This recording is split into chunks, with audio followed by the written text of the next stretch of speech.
and musicians. Really blessed by the music this morning. And one of the ways that we show gratitude is by singing, isn't it?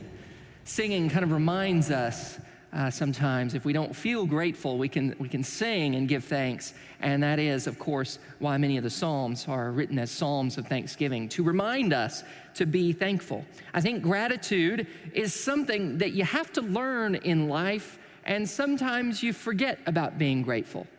I think it's something that you have to cultivate.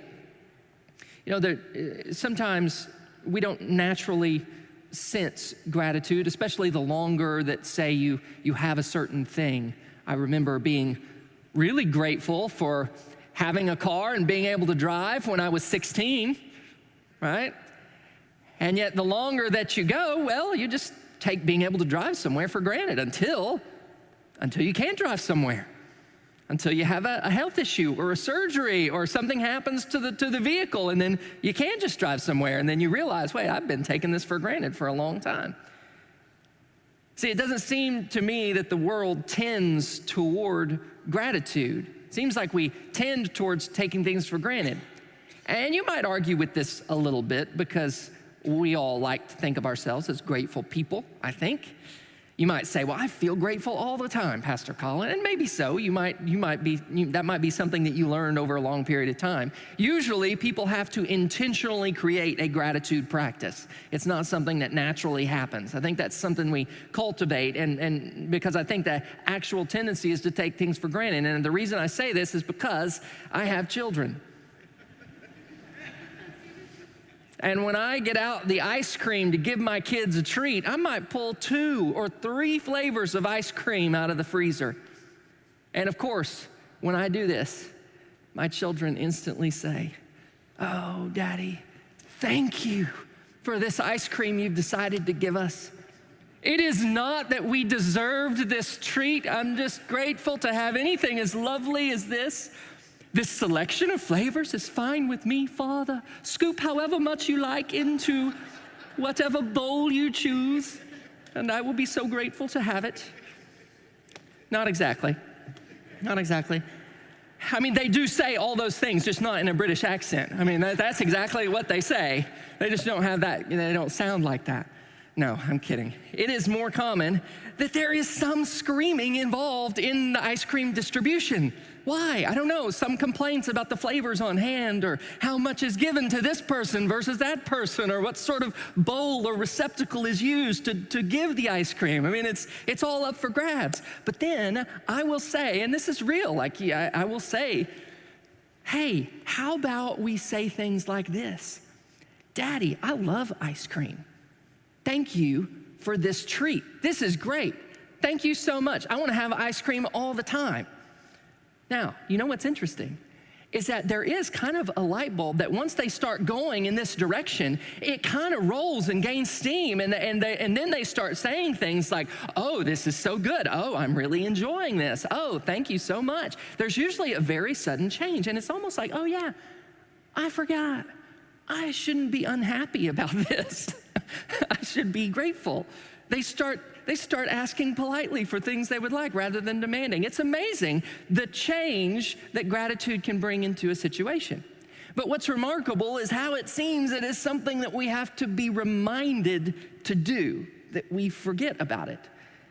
And there's a story in Luke's gospel where Jesus is confronted with 10 lepers, and the story is about how most of them just forget about gratitude. Let me read this story from Luke's gospel, chapter 17, Luke 17, verse 11. I'll put it on the screen if you'd like to follow along there. Or I won't put it on the screen. Somebody will put it on the screen, and I'll give thanks to them for that. Now, on his way to Jerusalem, Jesus traveled along the border between Samaria and Galilee. As he was going into a village, 10 men who had leprosy met him. They stood at a distance. So as Jesus is traveling to Jerusalem, he encounters some lepers. He's going into a village, Luke says. Doesn't tell us what village it is, but it does give us a sense of that the lepers probably lived outside the village. Jesus is going in. He wasn't in the village because the lepers don't live in the village. They live outside. They would have been kind of social outcasts because they had this skin disease. And actually, the word leprosy probably covered lots of different skin diseases. It might not be what we would call Hansen's disease today, what we would call leprosy. It might have covered several different kinds of skin diseases. But the main issue was that they were contagious. These could be spread around, and they were quarantined. This was the original quarantine, people. And so they were required to live outside of the villages in groups, probably relying on some charity to survive. They may have planted their own crops in some of these groups, but they would have been in a fairly desperate situation. But they had probably heard about a man who had healed other lepers because, Jesus had healed other lepers. They had probably heard about this. They had probably heard about Jesus. And so when he was entering their village, they stand at a distance and they call out, Luke says in verse 13, stood at a distance and called out in a loud voice, Jesus, Master, have pity on us. Jesus, Master, have pity on us. When he saw them, he said, go, show yourselves to the priests. Now, the lepers call out for pity, and maybe they expect Jesus to come over to them and to heal them. Because, when Jesus had previously encountered a man with leprosy in Galilee, this is in Luke chapter 5. You can go in Luke chapter 5 and read the other encounter. He said, Lord, if you're willing, you can make me clean. And Jesus had touched that man, actually touched him, which you didn't typically do with lepers. You didn't want to touch a leper. But instead of Jesus being unclean from that touch, instead Jesus' power transforms the man and he becomes clean. He was healed. And then after he was healed in Luke chapter 5, he tells that man to go and show yourself to the priest after he was healed. But here it's sort of reversed. That's not what happens. Jesus never goes over to them. And in fact, he never says, be healed. He only says, go show yourself to the priest. Now, the reason why this is important, showing yourself to the priest, is because the priests were the ones who would declare a person was clean or unclean. If a leper was cured somehow, he could go and show himself to the priest. And there was actually a certain protocol that they would follow to examine all the skin on a person to make sure that there was no more leprosy. Now, 10 people showing up to the priest, that would cause a stir. They would all hear that Jesus had done this. So that was one part of this. But the problem with Jesus telling them right then to go show themselves to the priest is they could look and say, but my body's covered in leprosy. Why would I go to the priest like this? I'll make a fool of myself. I might be punished even for exposing the priest to myself in this condition. So the implication of Jesus' command is that as they go, by the time that they got there, they would be cleansed. So within the command is this implication that if you go, you'll be cleansed. But they had no guarantee that that would be the case. So they just had to start walking. Jesus is forcing them to demonstrate faith, to demonstrate trust, so that he can heal them. And not only that, but to heal them without even touching them, to heal them at a distance. And yes, sometimes the Lord does ask us to start walking so that he can work in our lives. Luke tells us next, at the end of verse 14, as they went, they were cleansed. One of them, when he saw he was healed, came back, praising God in a loud voice. So all the lepers were cleansed while they were walking. They all demonstrate faith, some faith, at least, they didn't have a lot to lose. They demonstrated some faith. So as they went, they're all cleansed. But when it dawns on them all, when they realize, hey, I feel different. Hey, you look different. Luke says specifically, when this man saw that he was healed, he stops. Before he gets to the priest, Luke says, right when he saw it, he comes back right then, praising God in a loud voice. And we don't know how far away they are. They might be close by the village, 30-minute walk, an hour, I don't know. Or they might be further away. We don't know how far they are, but he turns around, he comes back to look for Jesus, finds Jesus, comes back, loud voice, praising God. In verse 16, he threw himself at Jesus' feet and thanked him. And he was a Samaritan. Jesus asked, were not all 10 cleansed? Where are the other 9? Literally, the 9? Where? Has no one returned to give praise to God except this foreigner? Then he said to him, rise and go. Your faith has made you well, or made you whole.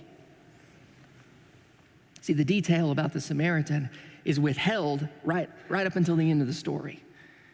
You know, up until this point, it's just a man who had obviously recognized that his healing came from Jesus, through Jesus, at a distance, and he returned giving praise to God. But then we learn he's a foreigner. He's not a Jew, which raises a couple of questions about where this guy was supposed to go to show himself to the priest.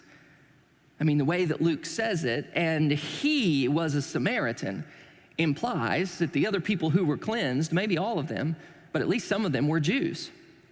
And for Jews, if they were going to show themselves to the priests, then most natural place to do this would have been in Jerusalem at the temple. And I'm not saying that's the only place you could have found a priest, but that is the most natural place that you would go, to the temple. But then where's the Samaritan supposed to go? We don't really know. It raises the issue, though, like where was he going to go? Because he can't get into the temple. He was a foreigner. And by the way, the word foreigner here is not derogatory in any way. It just highlights the fact that of all people, he would not be able to go into the temple in Jerusalem to show himself to a priest.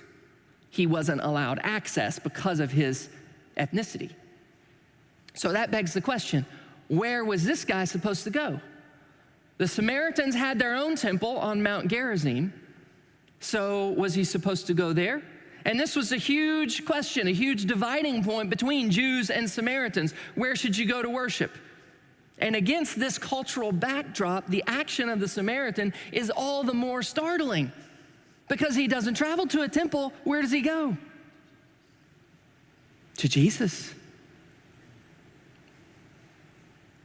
In the person of Jesus, the divide between the Jews and the Samaritans is mediated because the proper place to give praise to God is not in this or that building anymore. It's at Jesus' feet. Jesus fills the role of the temple. I mean, he says, go show yourself to a priest. Does he show himself to a priest? Well, yeah, he does. Jesus fills a role as the temple because he is now the primary center of God's powerful presence manifested in the world. And this outsider who was barred from God's presence in the temple can actually get closer to the presence of God than the other Jews because he returns to Jesus. And the other 9 did not. We're not told the reason why the other 9 did not return. And we probably shouldn't assume that they didn't have any faith because the story tells us that all of them were healed. And Jesus says we're not all 10 cleansed. So they're all healed. They all expressed some measure of faith in order to be healed. But it's that somehow their faith was incomplete because it didn't come back full circle to gratitude. And why didn't it? I've always puzzled over this. The only reason we're given in the story as to why they didn't return has to do with the fact that one's a Samaritan and the others were Jews. The one that returned was a Samaritan. But what is it about that makes a difference when it comes to gratitude? There's something about this distinction between insiders and outsiders that makes a difference when it comes to gratitude. And if you look at what the Samaritan does, there's a clue in the text. When he comes to Jesus, what he does is he throws himself down at his feet. There's several people in Luke's gospel who do this. The woman who weeps over Jesus' feet in Luke 7. The woman with the issue of blood, I think in Luke 8. The synagogue leader, I think, throws himself at Jesus' feet. I think that's Luke 8 also. So there's several people who throw themselves down at Jesus' feet. It's an expression of profound humility, of reverence. And there's something about that the humility of the Samaritan that feeds into or paves the way for deep gratitude. It's not that the other lepers were completely ungrateful. If you think about it, If you were to go find the other 9 and ask them, hey, are you grateful that you were healed? I mean, I would imagine that they would say, sure, I feel grateful. I'm really grateful that I'm healed. I'm grateful that I get to see my family again, or grateful that I get to embrace my kids. You know, they were probably very grateful. I don't think anyone likes to say no to that question, by the way. Are you grateful? Nope. Not grateful. Not me. Ungrateful. That's me. Yep. Just really not grateful. If I were to put how much gratitude I have on a scale of 1 to 100, it'd be 0. That's how much gratitude. No. Nobody likes to say I'm ungrateful. No. I think they would have said, no, I feel grateful. I think the real difference between the Samaritan and the Jews was the possibility that the Jews were healed because they were Jews, because they had followed the law, or because they worshiped God rightly. There was a possibility of the Jews thinking, well, I was healed in part because of me. And if in any way you think, well, this part of this was because of me, then that undermines gratitude. Now, we don't know what was in the minds of the other 9, but we do know that earlier in the gospel, in Luke chapter 4, Jesus goes to his hometown in Nazareth and preaches a sermon, and part of his sermon was about how God had healed a foreign leper. God had healed a foreign leper named Naaman in 2 Kings 5 in the Old Testament, even though he didn't deserve it. And the hometown crowd didn't like that, so much so that they tried to throw Jesus off a cliff. So it is totally possible for these Jewish lepers who were healed to think to themselves, it's because we're children of Abraham, it's because we're insiders, so we kind of deserved this. I'm grateful, but part of this was because of me. And this is the one thing that the Samaritan doesn't have as a possibility. This is not a possibility for the Samaritan.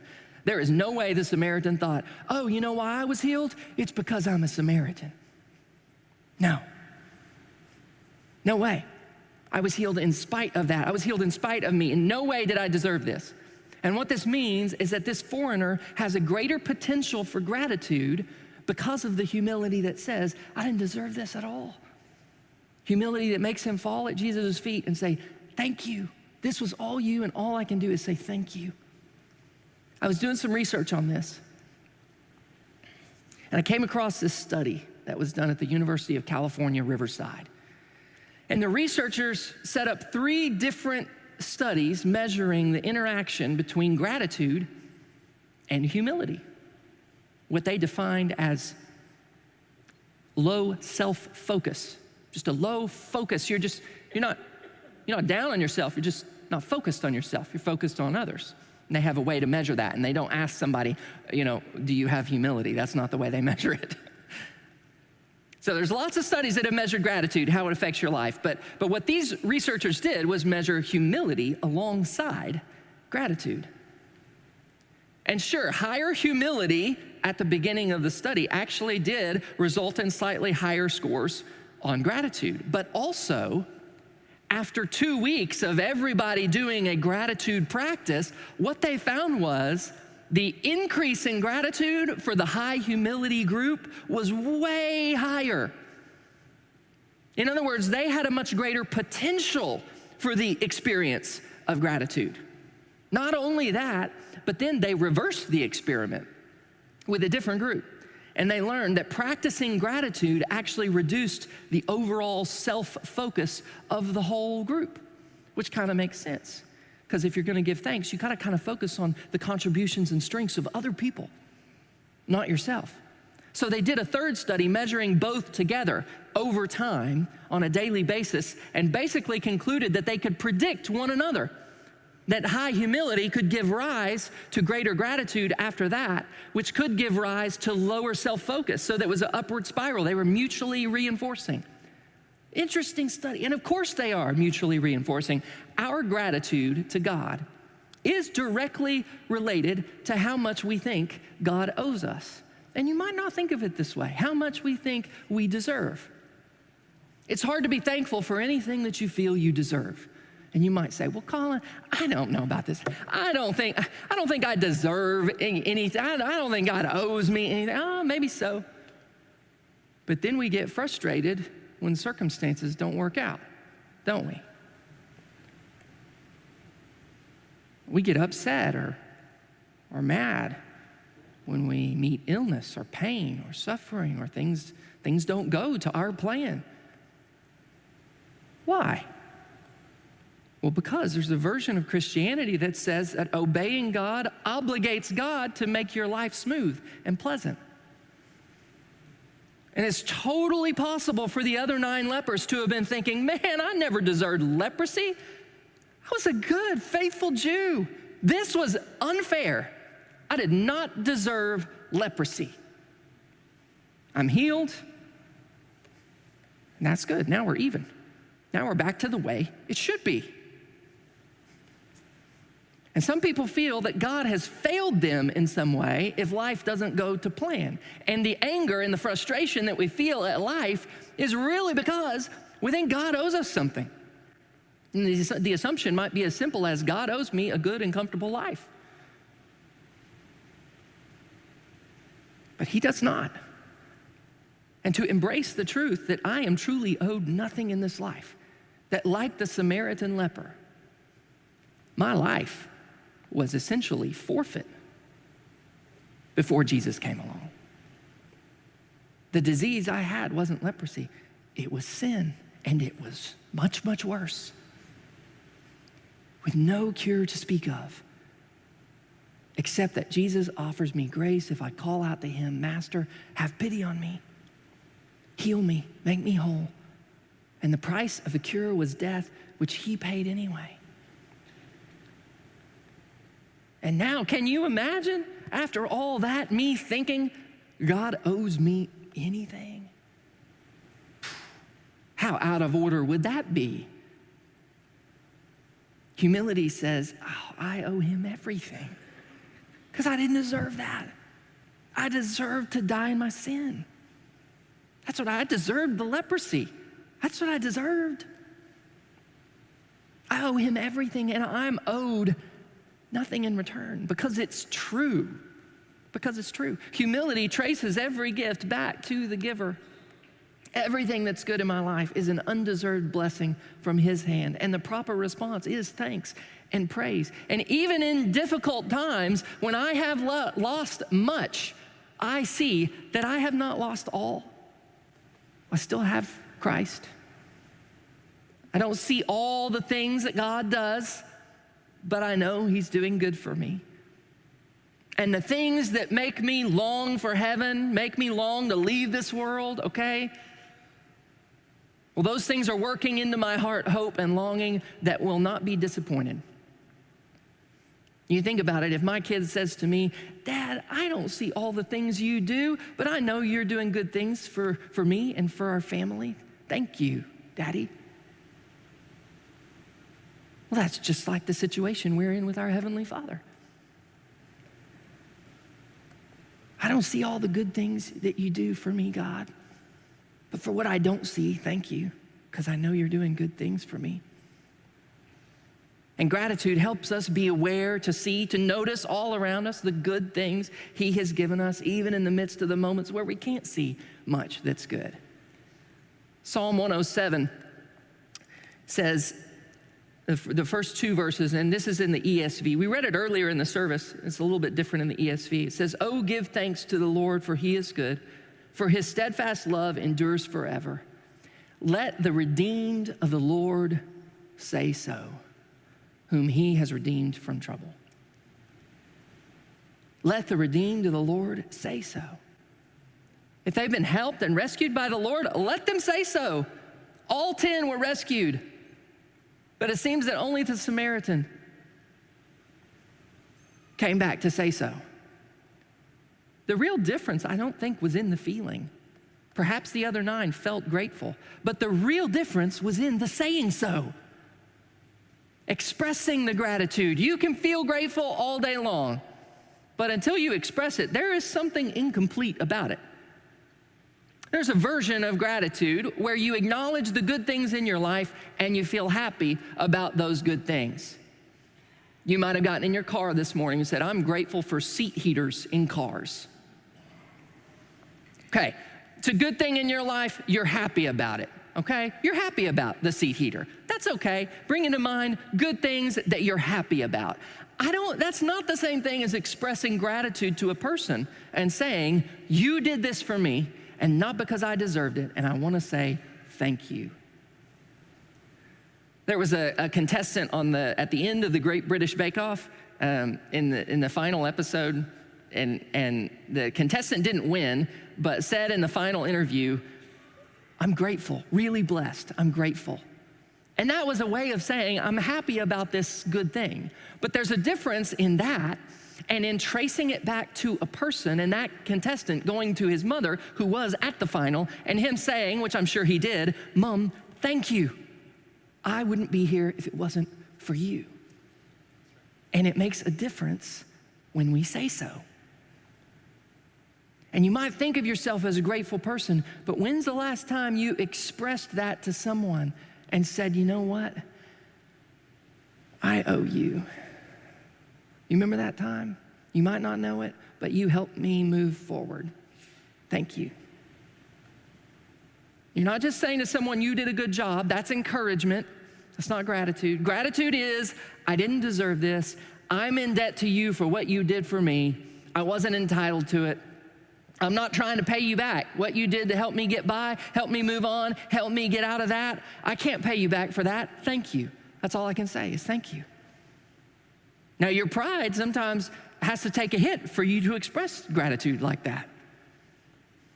Because your pride is going to say, you could have done that without them. I mean, it might feel a little bit like confessing gratitude rather than expressing gratitude. Like I'm admitting I needed help, admitting that maybe I wouldn't be where I am if it hadn't been for someone else. And sometimes it makes us uncomfortable to have a true debt of gratitude. You know, we want to try to pay it all back so we don't have a debt of gratitude to anybody. It makes us uncomfortable to really need other people or to feel like they have helped us out. But you know, in the rearview mirror of your life and successes, whether professionally, financially, academically, you know, all of those things, there are dozens of people who facilitated your progress in life. And sometimes it's good to go back, to turn around and go back and say so. I mean, think about what it would look like for you to go back to your adult children, your parents, your brother, sister, coworkers, teachers, old friends, and say, I owe you a debt of gratitude. I didn't deserve it. I might not have been able to accomplish what I've accomplished without your help, and I want to say thank you. It makes a difference to say so, not just feel grateful, but to say so. And acknowledging somebody else's role is not weakness, it's maturity. And expressing the gratitude closes the gratitude loop, so to speak. You might feel grateful generally, but if you don't circle back to say so, then the surprising thing is that can be experienced as ingratitude. This is absolutely crucial to understand, especially in relationships. You might feel grateful, but if you don't say so, you are sending the message of ingratitude. And you probably know this because you've experienced it. You know, your spouse does not feel appreciated because you feel grateful. In fact, you can feel grateful a lot, but it might be easier for you to say something about how something could have been better rather than acknowledging the good and saying, thank you. And until you express gratitude, it might be experienced by others as ingratitude. That's important. Like the other 9, they might have felt grateful, but they usually get pegged as the ungrateful ones, don't they? Because they didn't circle back to say so. Let the redeemed of the Lord say so, whom he has redeemed from trouble. There is something about trouble that makes us take fewer things for granted, doesn't it? Car trouble makes us feel more grateful for our car. I wonder if the Samaritan, ever took it for granted again that he could embrace his family and friends that he had been separated from for so long. I know a few years ago, we took it for granted that we could gather with family on Thanksgiving. We don't take it for granted after 2020. You probably have some of those things in your life where you have loss or trouble. And weirdly, it's paved the way for some gratitude. I don't take it for granted that I get to see my kids grow up because my dad didn't get to see me grow up. You know, the valley of the shadow usually makes us more grateful for the green pasture and the quiet waters. And I trace it all back to God's mercy, and I say, thank you, Lord, and forgive me when I forget to say so. Let's not forget to circle back and say so this week. Express it to others in words or in writing. And as you give thanks to God, share your thanks to God with someone else. Let the redeemed of the Lord tell their story. That's what it says in the NIV. Don't just say so to God. The Psalms show us that we also need to say so to others, what God has done for us. So as we close, I wanted to give you a moment to give thanks. This is going to be our response time, as it were. I'm going to put a slide on the screen for you that's just got some prompts, some things that you might want to give thanks for. These are just prompts to begin the flow of gratitude. And I want you to write down your gratitude so that you can share it with others later. You need to share it. And if you don't have anything to write with and you want to write with it on your phone, that's okay. I'll give you a pass on taking out your phone during the response time, okay? But I want you to write some of it down so that then you can go back and say so. Say, hey, one of the things I wrote down was about you. Or you might want to share it with another person. Hey, one of the things I wrote down that God has done for me is this, and I want to share that with you. So as you're getting ready, let's pray and we'll give thanks. Heavenly Father, we give thanks for the goodness of this day and this hour and for the Spirit within us and among us. Lord, we turn to you. We trace every gift back to your merciful hands. And in this time, we lift our hearts to you, Lord, and we give thanks. Take a moment to give thanks.